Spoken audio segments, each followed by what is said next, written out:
Welcome to the Practice Podcast, a show created by lawyers to help lawyers in life and business without all the complicated lawyer language. Let's welcome Bast Amron founders and your hosts, Jeff Bast and Brett Amron. Welcome, Jeffrey. Hi, Brett. And Nelson. To a special edition. Yes, a special edition of the Practice Podcast. Aren't they all special? Well, indeed they are. This episode is a recording of a panel discussion from our Bast Amron's 4th Annual Business Advantage Forum. Actually, this one's not a panel. This one is... it is not a panel. It's an You're interview right. where you interviewed a celebrity guest. I did interview a celebrity. I had a conversation with a celebrity, former Heat coach Ron Rothstein. The Heat coach Ron Rothstein. The first ever coach of the Miami Heat. That's right. And that took place on November 4th of 2021. Now, the forum is a learning event that everyone should know about by now. I mean, come on. We host it and we underwrite it every year with all the proceeds donated to a charitable organization. This recording is from that very session, Jeff, that you mentioned. In sports, winning isn't everything, or is it? Taking lessons from the field into the office, where we give or we do not give participation awards. If you enjoy this episode, we will be releasing more recordings from the forum on this special podcast. The Practice. And please enjoy or join us, whatever you want. Join us and enjoy. How about both? I think you should join us and enjoy it when you do for our next forum in 2022. In person. I sure hope. Oh, let's hope so. You can find information on our website at www.bastamron.com. I am very excited about our guest today, Coach Ron Rothstein. Coach is someone I've known for a long time and respect greatly, but I've never really had the chance to ask him some in-depth questions about his career, and today I get the chance to do that. This is a man that needs no introduction. There are a few highlights that I'd like to go over with you guys. Coach has had a remarkable career, spending over 50 years in and around the game of basketball at the highest levels. He's been front and center to some of the most iconic and memorable moments in NBA history, and he's coached and worked with some of the most legendary names in the game. He's served in various roles as a scout, an assistant coach, head coach, and TV radio analyst for the Atlanta Hawks, New York Knicks, Detroit Pistons, and Miami Heat, and the WNBA's Miami Soul. He was the first head coach of the Miami Heat and the first head coach of the Miami Soul. He was on the Heat bench for all 3 championships and with the Detroit Pistons during their playoff and NBA Finals run in the late 80s. Overall, he coached in 9 Eastern Conference championships and 6 NBA Finals. In 2017, he received the prestigious National Basketball Coaches Association Tex Winter Assistant Coach Lifetime Impact Award. You can now see Coach on TV breaking down the action during Heat games or on the sidelines of any of his grandchildren's sporting events. The man is an amazing example of what we should all strive to be. Welcome, Coach Rothstein. Thank you, Brett. Pleasure to be here. Excuse the earphones. I don't know if you can hear me. There's drilling in our building, and I can't control that. I'm sorry. No worries. We can hear you just fine. And I know we only have a short time with you because you have to get to a production meeting for tonight's Heat game. So I want to jump into it. You played basketball in high school and in college at the University of Rhode Island. Your uncle played for the Knicks in the 40s. Your father played AAU with your uncle and Red Holtzman, who was a Knicks coaching legend, a 2-time NBA champion, and a Hall of Famer. To say you grew up around the game is a bit of an understatement. What about your time as a player and being around the professional game at such a young age helped prepare you to be a coach? I don't know about being around the game at such a young age. I think it led me to where I wanted to go. I always loved, I was born into a basketball family. Basketball was a big part of everything everybody did. I grew up with the game. I played the game at a very early age. So it led me in a direction. Playing in high school and college pretty much shaped my vision of what I wanted to do when I became a coach. There's no question about it. You mentioned my uncle. My uncle Leo Gottlieb was the high scorer for the Knicks in the first NBA game ever played. Game that was just on when the Knicks played Toronto the other night. Because the first game was November 1st, 1946 in Toronto at Maple Leaf Garden. And that was 75 years ago. My uncle was a high scorer. As I said, he had 14 points. The Knicks won 68-66. And he also told me that he was the guy who made the pass to a guy by the name of Ozzie Sheckman, who made the first basket in the history of the NBA. And later he told me that if he knew it was going to be such a big deal, he never would have made the pass. He would have shot it himself. But growing up, my high school coach was my idol. And I always knew I wanted to coach. So, I started out as a high school coach. Teaching and coaching was what I always wanted to do. And as things progressed through, I was a high school coach for 19 years. But then I started to do some scouting for the Atlanta Hawks, and that's what led me to my opportunity to jump to the NBA. And during your time in high school, coaching in high school, what are some of the lessons that you learned during that time that sort of helped you, gave you sort of the framework to jump to the NBA and sort of have such a storied career as a coach? I started to work at the 5-Star Camp, which was a legendary camp for the top high school players in the country back in the 70s and the 80s. We had players, you might know these names, Michael Jordan, Patrick Ewing, Dominique Wilkins, when they were high school kids. All the best players came through that camp. And I started working there, and I met people like Hubie Brown, Mike Fratello, Rick Pitino, on and on and on, Bobby Knight, Chuck Daly. And I said to my wife one day, I said, all these guys are moving on. I think I know as much as these guys. I think I'm as good as these guys. I think I want to try the pro game if the opportunity presents itself. And then Mike Fratello offered me a chance to scout for the Atlanta Hawks. Hubie was the head coach. Mike was the assistant. Mm-hmm. That was the 1979. And while I was a high school coach, the last 4 years I was a high school coach, I did part-time scouting for the Hawks. And that's what led me to the pros. I actually thought I knew everything. I always thought I knew everything. And then I learned I didn't. I got to the next level and found out there was a whole new world. But I had the opportunity to learn from some great people. And it started with my high school coach. And then as I went along and my entry into the NBA with Hubie and Mike and Chuck Daly and people that I worked for and with was a great opportunity for me to learn from people who had done so much. And learning by observing and listening to what they were doing and what was going on around you. I was also privileged to see the visual of what was being talked about and what was being taught and how it was being taught. That was invaluable. You can talk and talk and talk, but until you actually experience and visualize what's going on, that's a different story altogether. And then being part of that culture, being part of the day-to-day operation, and you learn how complicated the business was. It was a simple game, but it's a complicated business. So part of being a coach or a leader in business is finding that leader, right? Or leaders among the pack. And it's not always the star or the most obvious individual. How did you go about finding those leaders during your coaching career? You really have to let it evolve. If you try and force leadership in your team setting, I found that it doesn't work and it can really backfire against you. And your leaders, as you said, are not necessarily your best player. We've had instances, I've been part of instances in different franchises where the best player tried to lead and it was forced. It just didn't come off the right way. Mm-hmm. I don't want to say it was bad leadership, but it wasn't good leadership. Dynamics in the locker room, I guess dynamics in any setting, interpersonal relationships and how people view one another and work with one another and how people trust one another. See, if you're going to have a really good team in terms of basketball, there has to be trust. There has to be trust in the locker room from player to player.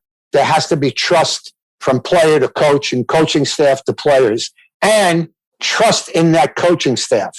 It's huge. It's never talked about that much. In my experience, it's the most important thing other than talent to predict your success, how good you're going to be. Yeah, and you said it, right? Trust. And trust, I think, is super important, not just in sports, but in business and leadership, right? There has to be that belief in those around you that are leading you, that you have faith in them and that they're genuine and that you have trust in them. No question about it. And it just has to evolve. You can't force it. You just can't force it. But one thing I'll tell you, that I found out with NBA players, veteran NBA players, is when they look around them and all of a sudden they realize we got a chance to win this whole thing. Veteran players are willing to do things they hadn't done since junior high school. I'll give you an example. Yeah. In 1987, 88, my first year with the Pistons, the beginning of the Bad Boys, Adrian Dantley was traded to the Pistons the day after I accepted the job as assistant coach. And Dantley was one of the leading scorers in the history of the NBA. He's a Hall of Fame player. 6'5" post player. The only guy I ever saw foul Jordan out in consecutive games. Adrian was a vet. Jordan was still a pup. But Michael was coming on strong. In the 7th game of the Eastern Conference Finals, and at the beginning of the season, no one had ever predicted we would be there. And now it's Game 7 of the Eastern Conference Finals. Pistons at Celtics. End of third quarter. We're winning 81-80. There's a loose ball, and Adrian Dantley dives head first after the loose ball, connects head-to-head with Vinnie Johnson, and gets knocked out cold. He's lying on the floor. They bring the stretcher out. They carry him out. He wakes up just before they put him in the ambulance. He has no idea where he is or what happened. They take him to the hospital. We wind up losing that game in the last 30 seconds by 3. And AD goes to the hospital in Boston, and they keep him overnight. We fly home after the game.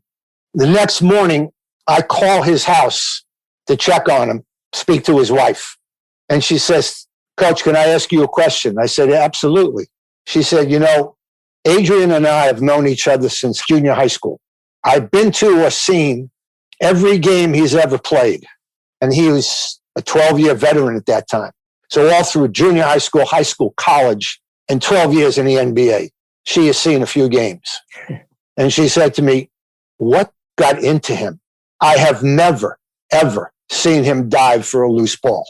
And I said to her, Dimitri, that's what guys will do when they know they have a chance to win a championship. And I learned that early on in my career. Guys they're willing to join up and throw their hat in the ring. And, you know, the other thing is there's peer pressure in there. When everybody knows they got a real chance, everybody starts pulling on the rope the same way at the same time. It's really interesting.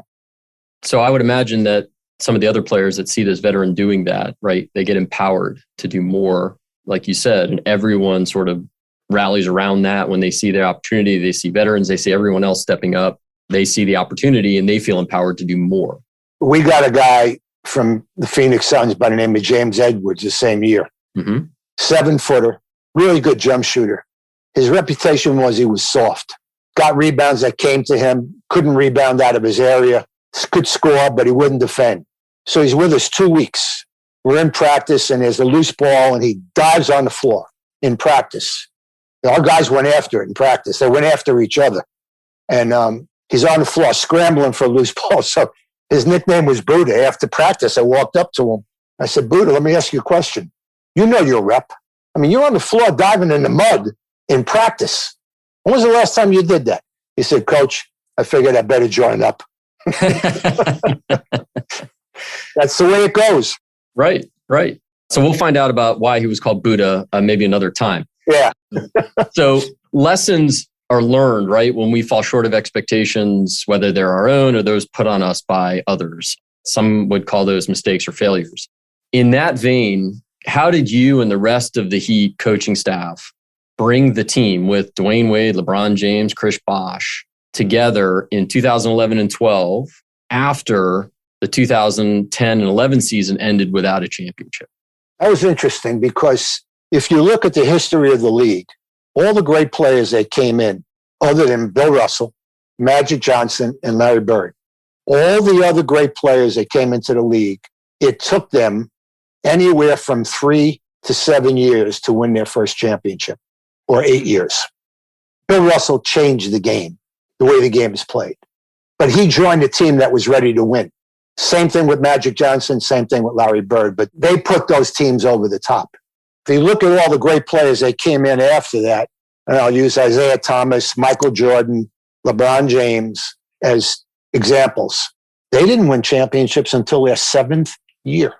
So you have to go through, basically you have to go through the pain of losing, experience what it's like to have had that chance and learn your lessons the hard way through that pain and know what that pain is.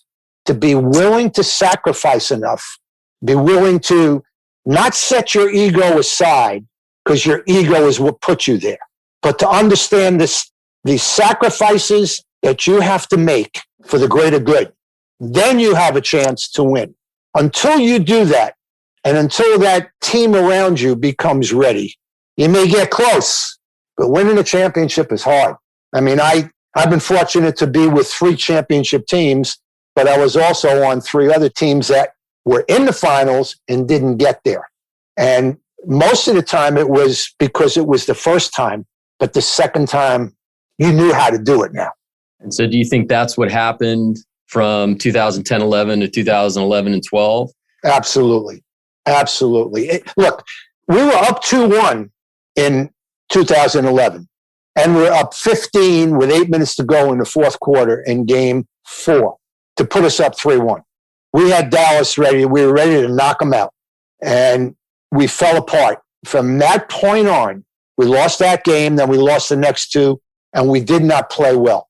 And look, LeBron really, he owned it. I mean, he didn't come out of his house for 2 weeks. Dwayne, he owned it. Our best players owned it. The coaching staff, we owned it.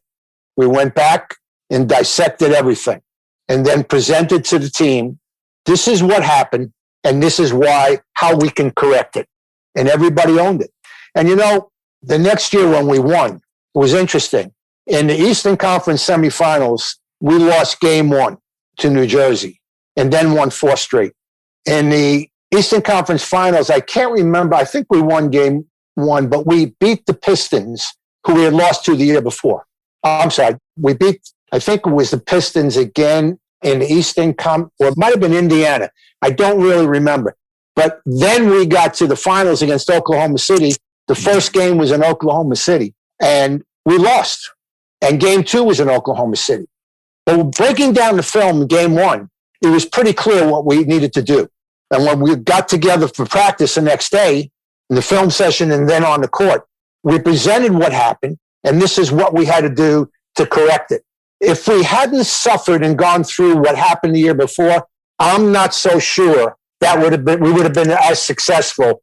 We then won 4 straight. So I really believe, because of my experiences, and it's not only with the Heat, I went through it with the Pistons. Mm-hmm. I went through it in Indiana one year.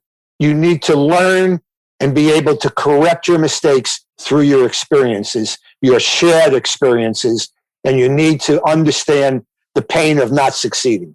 Yeah, and it sounds like there's got to be honesty, trust, authenticity, not just from the leaders, but from the players or in business, the team members there, in order to realize what you may have fallen short on, have honest and open discussions to fix whatever may have happened that led to the failure. There's another factor that goes into our particular situation. Mm-hmm. There's 2 other factors, really. Number 1 is the health of your team.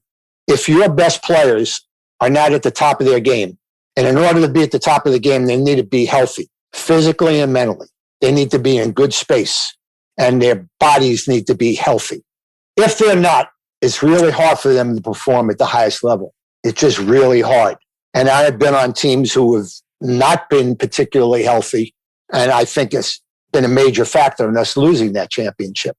The other thing is, the bottom line in our sport, like in you guys everybody has a bottom line. The bottom line in our sport is, can you make enough shots? Does the ball go in the basket enough? But there's a lot of factors that go into that. But if you're not making enough shots and the ball's not going in the basket enough, pretty hard to be successful. It's really hard to win a championship at one end of the court. You got to be good at both ends, and you got to be at the top of your game at both. Winning a championship is really, really difficult. Yeah. But boy, is it great when you do it. It's like this flood of emotion leaves your body, and you just sit there and you're just like, whew. So I would agree with you that mental and physical health, yes, in sports, but I'd say that applies anywhere for people to perform right at the top of their best, whatever their profession may be. So I think that applies across the board. I agree with that. I love that. In terms of going through it, right? Do you see sort of a trend in today's game and with teams and star players looking to win immediately, coaches getting fired after 1 year, players leaving in free agency, demanding trades after a short stint?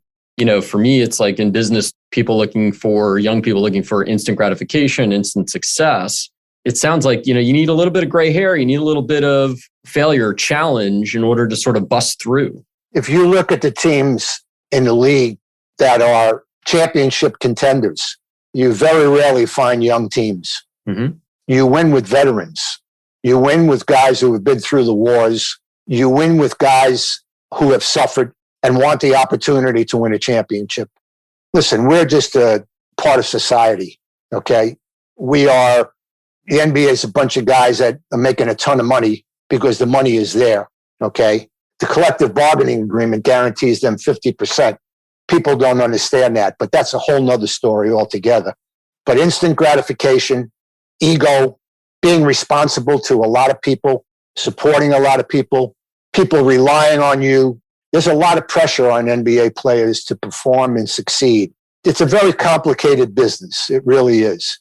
But yes, there is selfishness, there's ego, there's I. And when you get rid of that and you get players that are willing to buy into we, and us. See, players want to win. The bottom line, players want to win, but on whose terms? If they want to win on their terms, you're not going to be successful. If they're willing to win on our terms, now you have a chance to be successful. A team approach, team concept. Yep. Yeah. Team game. This is a team game. So as you look back on your career, Coach, what lessons of leadership stand out most? What are some of the key traits that stand out most to you? In terms of players? Players, coaches, leading players, what has led to success that you've seen? I think one of the things first of all, in terms of coaching, if you don't have enough talent to coach, you're not going to be very successful. That's the bottom line. Okay? It's a talent-driven game, and you win with talented players. As a coach, I've always thought that you could impact a game and maybe take a team. If you're a high school coach, you could probably take a team from level 2 to level 4 or 5. If you're a college coach, you could probably take a team from level 3 to level 4, maybe level 5. If you're a pro coach, you can take a team maybe one level. You need talent. But finding leadership in that talent is really, really important and sometimes really hard, because you may have a group of really talented players with no natural leaders. And then you need to step in and try and sort of force the issue. Sometimes especially guys who are not playing a lot, are unwilling to step forward and be the voice of that team. And sometimes that can be really hard to find. And if you don't find leadership, there's a good chance that team is not going to be really successful, no matter how talented they are. As far as a coach is concerned, being a coach and being a leader, I think, look, you got to be honest. You have to be who you are. If you try and force something, those guys are going to know right away. You can't be make-believe in that locker room. You can't be make-believe in front of players. You walk out on that court and you're teaching and putting things together. If you don't know your subject, if you're not prepared, and you try and fake it, you're going to fail. You need to be prepared. You need to know your subject. You need to be honest. And you need to have open lines of communication. The longer I'm in this business, the more important open lines of communication have become. And that was not always an easy thing for me, to be honest. And sometimes it was a failure on my part, to be honest. But you learn through your mistakes. Hopefully I've learned over the years. Luckily, I don't have to go. I haven't lost a game in 8 years. I'm undefeated. I'm undefeated in the last 8 years. I go on TV, I draw some things up, and people actually think I'm pretty smart right now. Oh my God, I'm no longer that dumb coach on the sideline. It's easy now. Being a leader is difficult. Yeah. It's not a part-time job. It's not a part-time. It is a full-time job. And when you're a head coach in the NBA, it's 24/7. And I knew at a certain age, I didn't want to do that anymore. Being an assistant was much more comfortable for me.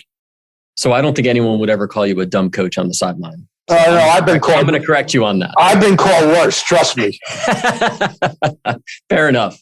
Okay, so we only have you for a few more minutes. I'd like to, if okay with you, do a lightning round. I'm going to give you a few names, and if you give us one word or a phrase to describe them, that would be great. Is that okay? Can we do that? Yeah, we can try. All right. Pat Riley. Loyal. Dwayne Wade. Spectacular. LeBron James. Different. Chris Bosh. Special. Udonis Haslem. Iconic. Coach Eric Spoelstra. I want to use a word, and I don't want it to sound like a put down, but it's like overachiever. Okay. I know where he came from. I know how he got to where he is. Mm-hmm. So you worked hard. As hard as anybody. Yeah. I've ever been around. And last, Ron Rothstein. Lucky. Oh, I don't think that's true. Trust me, it's true. Well, I think we're all lucky, but it's what we do with that luck or that opportunity, right, that leads us down the path to success. And so fair enough. I think you've done a remarkable job of that. And I can't thank you enough. This has been great. I can't thank you enough, Coach. I know you have to run to a production meeting and the Heat against the Celtics tonight. And all I can say is, again, thank you so much and go Heat. For more information on this show and other resources, visit bastamron.com and connect with us on LinkedIn, Facebook, and Instagram @Bast Amron.